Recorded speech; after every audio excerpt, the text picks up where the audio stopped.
स्पर्धा परीक्षेच्या तयारीसाठी महाराष्ट्रातील सर्वोत्तम online platform Gyandeep academy Pune. महाराष्ट्रातील सर्वोत्कृष्ट शिक्षकांचे व्हिडिओ लेक्चर्स, PDF स्वरूपात नोट्स व प्रश्नपत्रिका उपलब्ध, तेही अगदी माफक फीसमध्ये. बॅच जॉईन करण्यासाठी आजच गुगल प्ले स्टोअरवरून ज्ञानदीप अकॅडमीचे ॲप डाउनलोड करा. अधिक माहितीसाठी संपर्क करा 95 11 28 04 65. आता पुढचा जो विषय आहे आपला तो आहे की मुख्य परीक्षेसाठी लागणारे साहित्य.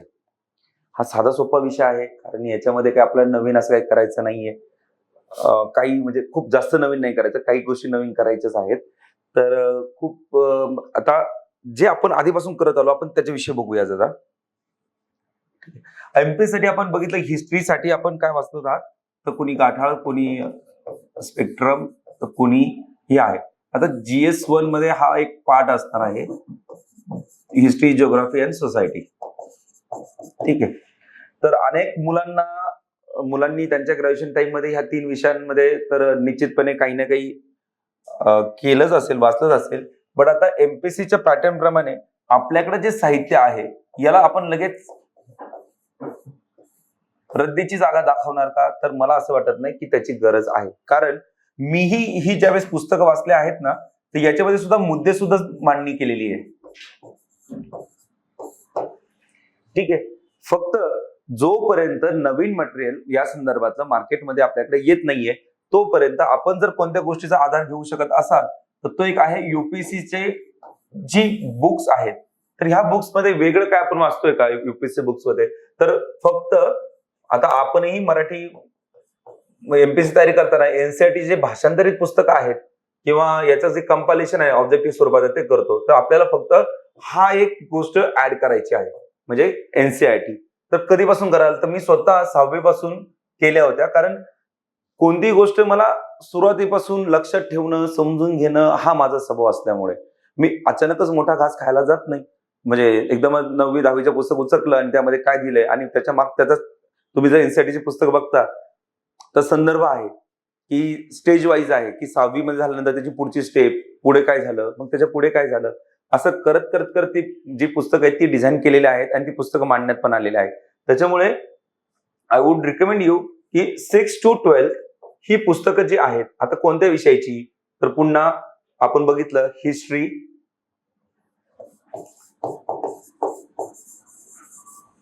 जिओग्राफी,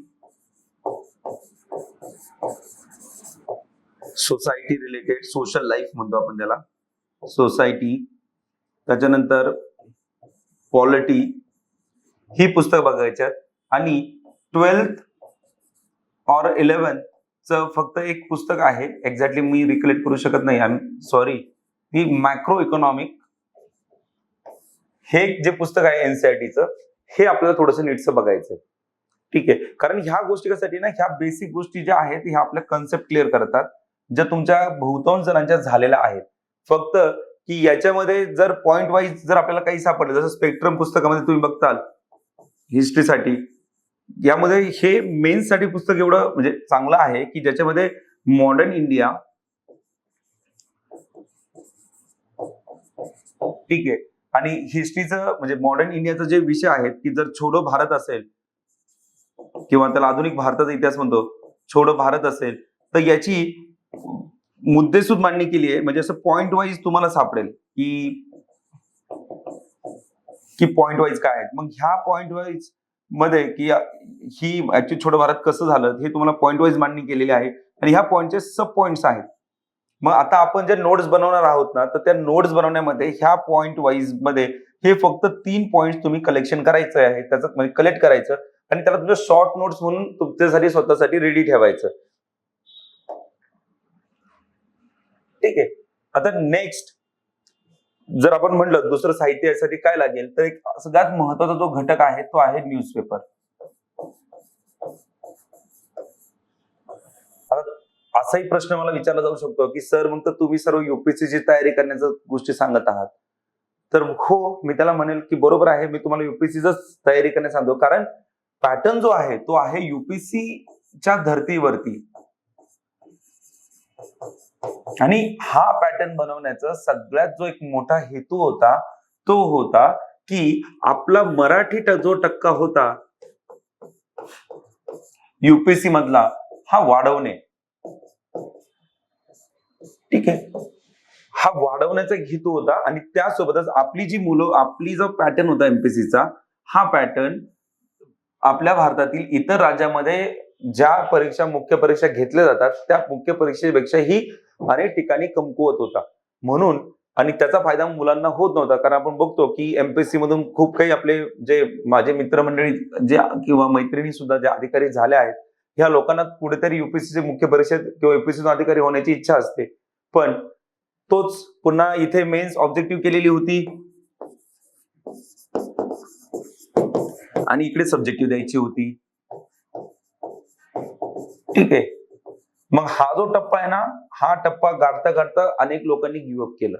म्हणून आता आपण हा जो निर्णय झाला एमपीएससीचा की मेन्स ही तुमची आता सब्जेक्टिव्ह झाली आहे, आपण याचं स्वागत करूया, कारण उद्या तुम्हालाही माझ्यासारखं युपीएससी मधून यश मिळवण्याची संधी मिळणार आहे, कारण तुम्हाला दोन्ही ठिकाणी सेम पॅटर्न असणार आहे. जी मुलं युपीएससीचा फॉर्म भरण्यासाठी सुद्धा जे घाबरत होते ते सुद्धा आता घाबरणार नाही. मग यासाठी जो पहिल्यांदा म्हणजे मी तुम्हाला सांगितलं तो एनसीईआरटी, दुसरा जो इम्पॉर्टंट घटक आहे तो म्हणजे आपला न्यूजपेपर. आता न्यूजपेपर इतके दिवस जर आपण इंग्रजी न्यूजपेपर वाचत नसाल तर आपल्या सर्वांना माहिती आहे की 2 न्यूजपेपर यासाठी खूप फायद्याचे ठरतात. तो म्हणजे द इंडियन एक्सप्रेस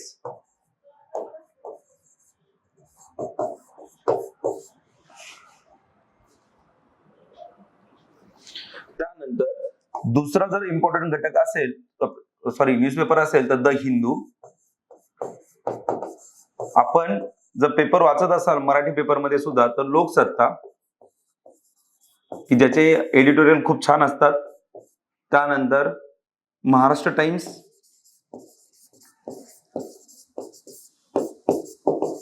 याचे एडिटोरियल चांगले असतात.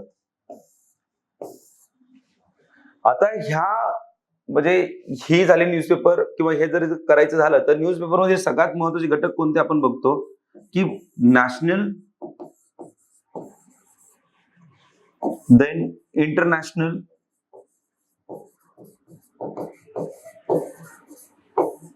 ठीक आहे. आता ह्या नॅशनल इंटरनॅशनल मध्ये सुद्धा अनेक घटक असतील. इकॉनॉमी असेल, सिक्युरिटी असेल, एनर्जी रिलेटेड असेल, एन्व्हायरमेंट रिलेटेड असेल, की म्हणजे ते सर्व घटक की जे घटक तुमच्या सिलेबसचे भाग आहेत. म्हणून तिसरा इम्पॉर्टंट घटक असेल आपला सिलेबस, की जो आपला कुठेतरी बाय हार्ट असणं, जरी माझ्यासारखं तोंडपाठ होत नसला, कारण माझा काही पूर्ण सिलेबस तोंडपाठ नव्हता, पण हो मला न्यूजपेपर मध्ये तो जो सिमिलर जर घटक आला किंवा वाचण्यामध्ये सुद्धा तो जर सिलेबसचा जर पार्ट आला तर मला कळायचं की अरे हो, this is a part of our syllabus. आणि म्हणून मग मी त्याचे एक शॉर्ट नोट्स घेतो. जसं की मागच्या वर्षी 2020ला ज्यावेळेस 2021ला सीओपीची समिट होती, सीओपी क्लायमेट समिट, आणि मी याच्या एक शॉर्ट नोट्स रेडी केल्या होत्या 1.5 पेजच्या. यामध्ये सीओपीचे उद्दिष्ट करण्यात आले होते आणि यामध्ये भारताची जी ही टार्गेट्स होते किंवा ध्येय होते याविषयी लिहिलं होतं, की जसं की नेट झिरो कार्बन बाय 2070. आणि तुम्ही बघताल ह्या वर्षी जर युपीएससी तुम्ही पेपर पाहिले तर ह्या सीओपी किमान 2 क्वेश्चन्स आले होते ऑफ 30 मार्क्स, या फिर 25 मार्क्स, 25 to 30 मार्क्स. म्हणजे त्या न्यूजपेपरचं ते आर्टिकल जे मी चांगल्याने वाचलं, आणि कारण ते कुठेतरी मला माहित होतं की ते सिलेबसचा पार्ट आहे. त्यानंतर तो देशामध्ये आणि आपल्या देशाला विदेशासोबत कनेक्ट करणारी ती अशी खूप महत्वाची घटना आहे आणि त्या घटनेवरती क्वेश्चन येणं अपेक्षित होतं, म्हणून ते केलं. म्हणून आपल्याला जर दुसरी कोणती महत्वाची गोष्ट जर असेल तर ती म्हणजे आपल्यासाठी असेल सिलेबस. ठीक आहे, म्हणजे अभ्यासाच्या साहित्यामध्ये ज्यावेळेस तुम्हाला सिलेबस तुमच्या डोळ्यांसमोर असेल, तुम्हाला कळेल की ही इतिहासामधलं आपल्याला आता काय वाचायचं. जसं की महाराष्ट्राच्या इतिहासावरती आपण जोर द्यायचो किंवा आपण ऑब्जेक्टिव्ह पॅटर्न मध्ये करायचं म्हणून थिंकरची नावं, समाज सुधारकांची नावं लक्षात ठेवायचो, सणावळी लक्षात ठेवायचो. Let me tell you one thing, की हे तुम्हाला तुमच्या अभ्यासामध्ये ठेवायचं आहे. पाठ नाही, म्हणजे असं एकदम पूर्वीसारखं आपण पाठ नाही करणार आहे, पण त्यांनी तुमचं काय होईल, उत्तर जे असतील त्याला आपण एनरिच आन्सर म्हणूया, की ते खूप एनरिच असतील. ज्यावेळेस तुम्ही क्वेश्चन येताल आणि ज्यावेळेस तुम्ही त्या समाज सुधारका संदर्भात तुम्ही जे उत्तर लिहिताल, तर त्या उत्तरामध्ये जर तुम्ही त्यांची सनावळी सोबत टाकताल किंवा त्या स्पेसिफिकली ती डेट टाकताल, स्पेसिफिकली जसं की काही मुलांनी कोटेशन पार्ट केले असतील, जर तुम्ही तुमच्या उत्तराच्या इंट्रो मध्ये किंवा कंक्लुजन मध्ये कोटेशननी ते एंड करताल किंवा तुमचं हेच कोटेशन्स किंवा आपण त्याला कोट म्हणूया, not quote quotations but quotes, ह्या ज्या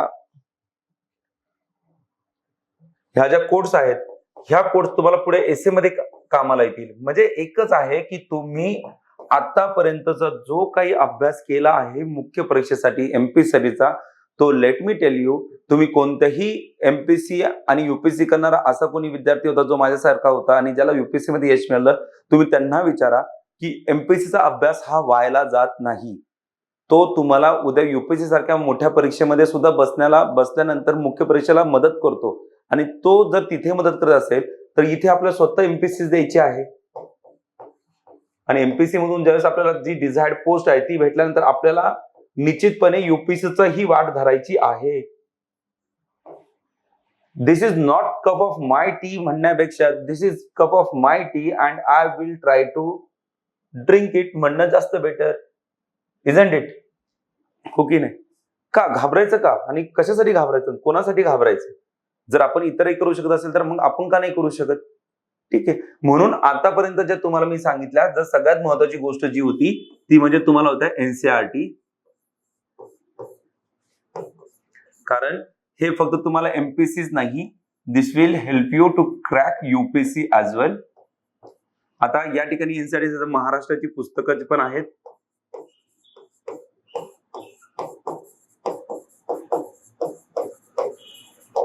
महाराष्ट्र स्टेट बोर्ड खूप जास्त महत्वाचा आहे आणि एनसीईआरटी ला आपण सेकंड प्रायोरिटी देऊया. But if you are preparing for UPSC then you can just maintain a balance. तुम्ही या दोघांमध्ये बॅलन्स साधू शकता. आणि महाराष्ट्राच्या स्टेट बोर्ड मध्ये जे काही इम्पॉर्टंट गोष्टी आहेत किंवा ज्या पद्धतीने मांडल्या आहेत, हेच फक्त पुन्हा तेच सांगणं असेल की इतके दिवस आपण याला सब्जेक्टिव्ह करत होतो, हे ऑब्जेक्टिव्ह माध्यमातून वाचत होतो, ते तुम्हाला आता सब्जेक्टिव्ह फॉर्म मध्ये वाचायचं आहे. म्हणजे पहिल्यांदा आले पाठ्यपुस्तकं. इन पॅरलल युनिकचं जे पुस्तक आहे जे तुम्ही वाचता, तर त्यापेक्षा म्हणजे ते तर वाचत असेल तर तुम्ही त्याला युज असाल तर मी काही म्हणणार नाही. बट त्यासोबत स्पेक्ट्रम नावाचं जे पुस्तक आहे हे चांगलं पुस्तक आहे. आर्ट अँड आर्किटेक्चर साठी 11 ची फाईन आर्ट्स म्हणून एक एनसीईआरटी आहे. ही खूप चांगली एनसीईआरटी आहे. यातून तुम्हाला आर्ट अँड आर्किटेक्चर हा जो आता एमपीएससी नवीन सिलेबस मध्ये पॉइंट टाकलाय त्याची तुम्हाला हेल्प होईल. प्राकृतिक मध्ये जीसी लिऑंग आहे की ज्यामध्ये तुम्हाला जो प्राकृतिक ज्या गोष्टी आहेत त्या गोष्टी तुम्हाला लिहिता येतील किंवा समजतील. त्यामध्ये छान डायग्राम्स पण दिलेला आहे. त्या डायग्रामची तुम्हाला मात्र प्रॅक्टिस करायची आहे, म्हणजे भूगोलसाठी वगैरे. आता जे कोणी ऑप्शनल घेणार आहेत, वैकल्पिक विषय हा एक नवीन विषय आला आहे आपल्या यामध्ये.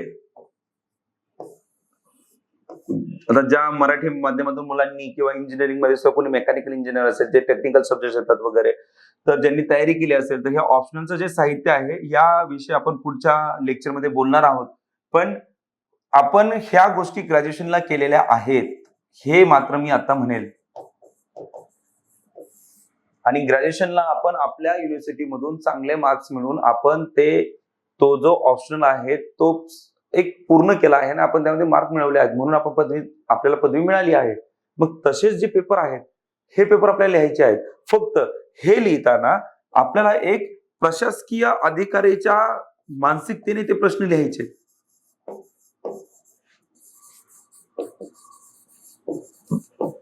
प्रशासकीय अधिकाऱ्याच्या मानसिकतेतून मी का म्हणेन, तर एक जो प्रशासकीय अधिकारी जो असतो तो विषयाला त्याचा चौकस बुद्धी म्हणतो आपण किंवा चौकस विचाराने तो विषय मांडतो. ठीक आहे. म्हणजे हे साहित्य आपण जे काही आतापर्यंत डिस्कस केलं हे तर हेल्प करणारच आहे. पण त्यासोबत ज्यावेळेस तुम्ही त्या विषयाविषयी विचार करताल, हा तो विचार नाही बरं का की जो सुरुवातीला मी म्हणलेलो, जो आपल्याला खाली घेतो, कॉन्फिडन्स कमी करतो, हा तो विचार की जो विचार तुम्हाला तुमची अनाकलनीय शक्ती म्हणतो किंवा अनालिटिकल ॲबिलिटी जी आहे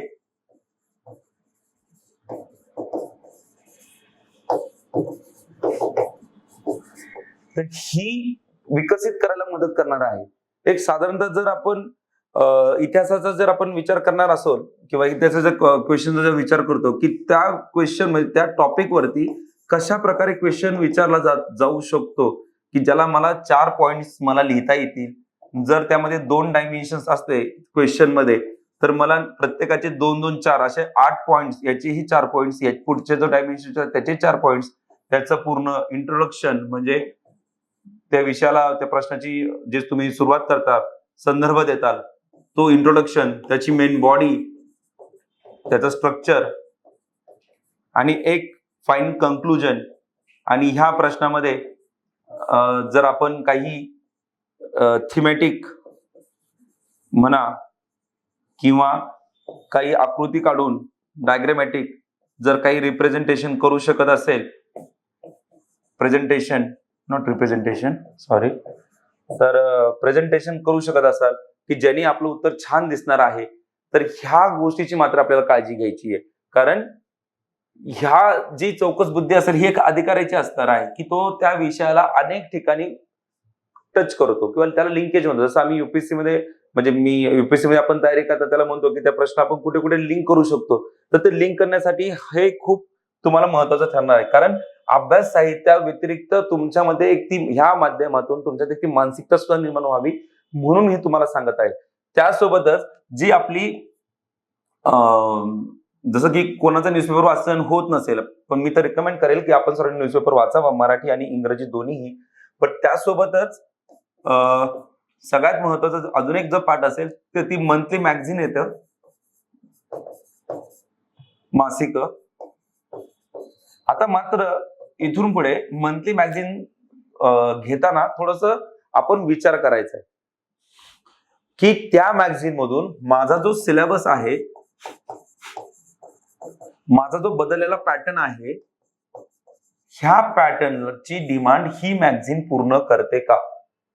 म्हणजे जसं की तुम्ही इंग्लिश मध्ये युपीएससी साठी बघताल तर व्हिजन आय ची जी मॅगझिन आहे, ज्ञानदीप लवकरच तशी एक मॅगझिन घेऊन येणारच आहे, सरांची माझी चर्चा झाली त्याविषयी.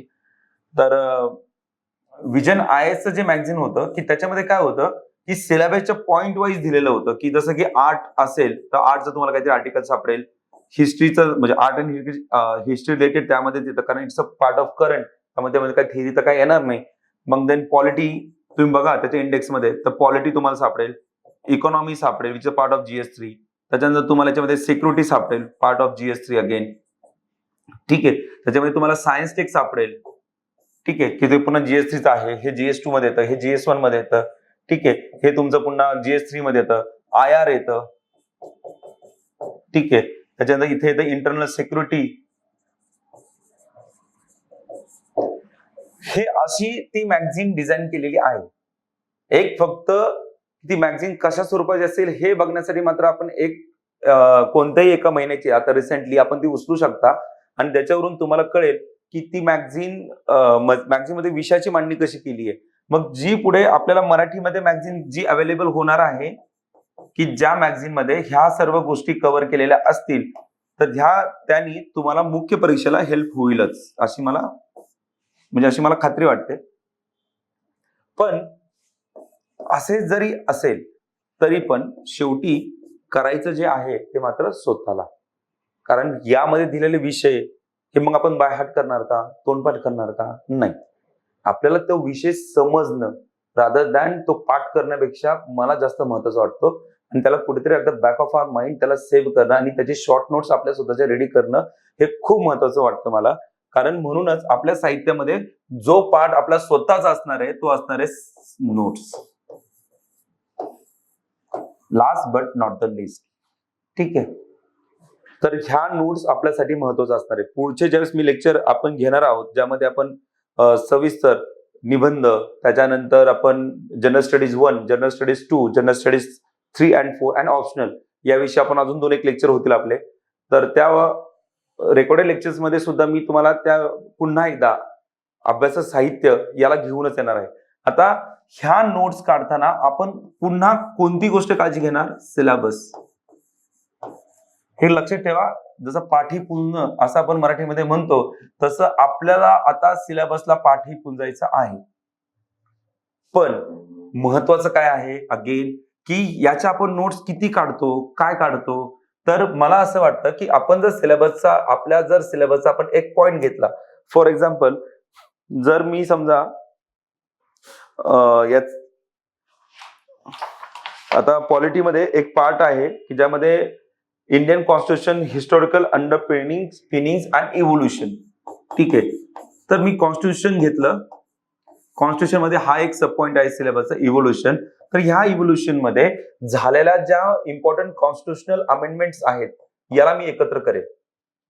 ठीक आहे, त्यामध्ये मला 42nd वाटते महत्वाची, 7th तर आहेच, 42nd आहे, 44th आहे, 86th आहे, त्याच्यानंतर आपली 89th आहे. ठीक आहे, रिसेंटली झालेले 101 आहे, 101 to 105 ह्याही सगळ्या इम्पॉर्टंट आहेत, ज्या कुठेतरी आपण व्हॅल्यू ऍडिशन या नावाखाली वापरू शकतो. ठीक आहे, तर मग इव्होल्युशन मध्ये सध्या काय काय चेंजेस झाले, मग याच्यामध्ये फीचर्स काय काय असतील इव्होल्युशनचे, मग ती फ्लेक्झिबिलिटी ऑफ कॉन्स्टिट्यूशन. ठीक आहे, is neither rigid not that much of flexible. मग ह्या गोष्टी मला माहिती आहेत. मग आता हे इव्होल्युशन आहे, मग मी यासोबत लगेच इंटरनॅशनल म्हणजे समजा US कॉन्स्टिट्यूशन संदर्भात विचारलं जातं जनरली, जे आपल्यासोबत थोडंसं म्हणजे ज्यासोबत आपल्या इंडियाच्या सारखे रिलेशन असतात, किंवा ब्रिटन असेल, किंवा आता सध्या वादाच्या भोवऱ्यात सापडलेली श्रीलंकन कॉन्स्टिट्यूशन असेल. ठीक आहे, की ज्याच्यामध्ये 13 आर्टिकल आहेत त्यांचे. तर ह्या गोष्टी मला माझ्या नोट्समध्ये सिलेबसच्या पॉइंट वाईज मला ऍड करायला आवडेल, ज्यासाठी हँडी असतील. ज्या लोकांना लॅपटॉपवरती जे लोक बनवतात किंवा कम्प्युटरवरती नोट्स बनवतात त्यांनी ते त्या पद्धतीने करावं. पण ज्यांना माझ्यासारखी लिहिण्याची सवय असेल तर त्यांनी ह्या नोट्स स्वतःच्या अशा रेडी कराव्यात की ज्याच्यामध्ये मी माझ्या मनामध्ये एक असेल की मी थेरी लिहिणार आहे, थेरीचे मला लिमिटेड मध्ये लिहायचं आहे, एक्सप्लेन मी करणार नाही. मी फक्त त्याचे जे पॉइंट्स आहेत, त्याला हेडिंग्स म्हणतो आपण, ते पॉइंट्स लिहील. त्याच्या ज्या सब हेडिंग असतील मी सब हेडिंग लिहील. ठीक आहे, जर मी काही विसरत असेल तर त्याच्यामध्ये इयर्स असतील, काही फॅक्ट्स असतील, त्या मी लिहील. त्यानंतर त्याच्यामध्ये जर पुढे करंट लिहिण्याचा स्कोप असेल तर त्यासाठी मी 1-2 पेजेस जागा सोडेल. असं करून मी त्या नोट्स रेडी करणार आहे. कारण तुमच्या अभ्यासाच्या साहित्यातल्या सगळ्यात जर महत्वाचा कोणता विषय असेल तर तो आहे तो तुमच्या नोट्स. कारण शेवटी लास्ट मिनिट रिव्हिजन किंवा एक साधारणतः परीक्षा जवळ आली की मग आपल्याला जो भीती फॅक्टर निर्माण होतो की माझं एवढं सर्व वाचून होईल का, आणि पुस्तकांकडे बघतो तर पुस्तकांची थप्पी असते. मग आता एवढी पुस्तकं, जसं माझ्या 19च्या मेन्स मध्ये मी अख्खी मोठी बॅग भरून घेऊन गेलो होतो की जी बॅग नंतर मला काही पुस्तकांच्या शेवटच्या पानापर्यंत पोहोचणं अवघड होऊन गेलं होतं. तर एक साधारणतः हे सर्व असणार आहे आपलं, की जे तुमच्यासाठी महत्वाचं आहे. ठीक आहे, तर आजच्या ह्या लेक्चर मधून मला तुम्हाला सर्वांना एकच थँक्यू. तुम्ही खूप सर्वजणांनी आज तुमचा बहुमोल वेळ दिला असेल हा लेक्चर बघण्यासाठी, आणि मी अशी आशा बाळगतो की ऍटलिस्ट जो आजचा विषय होता बोलण्याचा, की मुख्य परीक्षेची जी ओळख, जी आज तुम्हाला सर्वांना पूर्व माहिती होती, पण त्या ओळखीसोबत जे मनात विचार चक्र जे चालू झालं होतं हे कुठेतरी थांबलं असेल माझ्या बोलण्यातून. नसेल थांबलं तर तुम्ही खाली कमेंटमध्ये सरांना कळवा, म्हणजे जेणेकरून मी पुढचे जे लेक्चर आहेत त्या लेक्चरमध्ये सुद्धा ह्या गोष्टी कव्हर करण्याचा प्रयत्न करेल. आणि जरी ते कव्हर नाही झालं तर कुठेतरी उद्या आपल्या जर म्हणजे काही सेमिनार ऑर्गनाईज झालं तर सेमिनारच्या माध्यमातून आपण इंटरॅक्शन ठेवूया की ज्यामध्ये मला तुमच्यापर्यंत पोहोचता येईल. यातून हेतू माझा आणि शिंदे सरांचा साफ आहे की तो म्हणजे की विद्यार्थ्यांचा कमीत कमी वेळ ह्या स्पर्धा परीक्षा विश्वामध्ये जावा, जेणेकरून जे येणारं नैराश्य आहे, जे होणारी थोडीशी मानसिकतेची चिडचिड असेल किंवा अजून काही प्रकार असतील वगैरे, हे व्हावं नाही. आणि इथून आपण ज्या कार्यासाठी आपण आलो आहोत ते आपलं कार्य म्हणजे प्रशासकीय अधिकारी होण्याचं स्वप्न, आपल्या आई वडिलांची त्यासाठी असणारी मेहनत फळाला यावी, आपली मेहनत फळाला यावी, या कारणास्तव मी ह्या ज्या बेसिक गोष्टी होत्या की ज्या आपल्या व्यक्तिमत्वामध्ये जर एकदा आल्या तर पूर्व परीक्षा, मुख्य परीक्षा आणि सगळ्यात महत्वाचा जो घटक होता तो आपल्या परीक्षेमध्ये तो होता शेवटचा व्यक्तिमत्व टेस्ट, त्याला म्हणू आपण, किंवा इंटरव्ह्यू. त्याच्यासाठी तुम्हाला कामाला येणार आहे, कारण आता इंटरव्ह्यू असणार आहे 275 मार्काचा, तो काही 100 मार्काचा राहिलेला नाहीये. मग हे जे विचारचक्र आहे, हे जे बेसिक गोष्टी आहेत, मला पूर्ण मनापासून खात्री आहे, कारण मी स्वतः त्याचं एक माझं स्वतःचं उदाहरण आहे, माझ्या अजून जवळच्या मित्रांचंही उदाहरण आहे, की ह्या गोष्टी जर तुमच्या at the back of your mind असेल, तुमच्या मनाच्या कुठतरी मनाला असं सपोर्ट करणार असेल, सबकॉन्शियस माइंड मध्ये तुमच्या ह्या गोष्टी असतील, तर ह्या गोष्टी तुम्हाला खूप मदत करतील आणि निश्चितच तुम्हाला परीक्षेमध्ये यश मिळाला याचा फायदा होऊ शकतो. तरी पण माझ्या बोलण्यातून काही चुकलं असेल तर I am really sorry and thank you so much for your time. Thank you Gyandeep, thank you Mahesh Shinde sir. स्पर्धा परीक्षेच्या तयारीसाठी महाराष्ट्रातील सर्वोत्तम online platform Gyandeep academy Pune. महाराष्ट्रातील सर्वोत्कृष्ट शिक्षकांचे व्हिडिओ लेक्चर्स, PDF स्वरूपात नोट्स व प्रश्नपत्रिका उपलब्ध, तेही अगदी माफक फीसमध्ये. बॅच जॉईन करण्यासाठी आजच गुगल प्ले स्टोअरवरून ज्ञानदीप अकॅडमीचे ॲप डाउनलोड करा. अधिक माहितीसाठी संपर्क करा 95 11 28 04 65.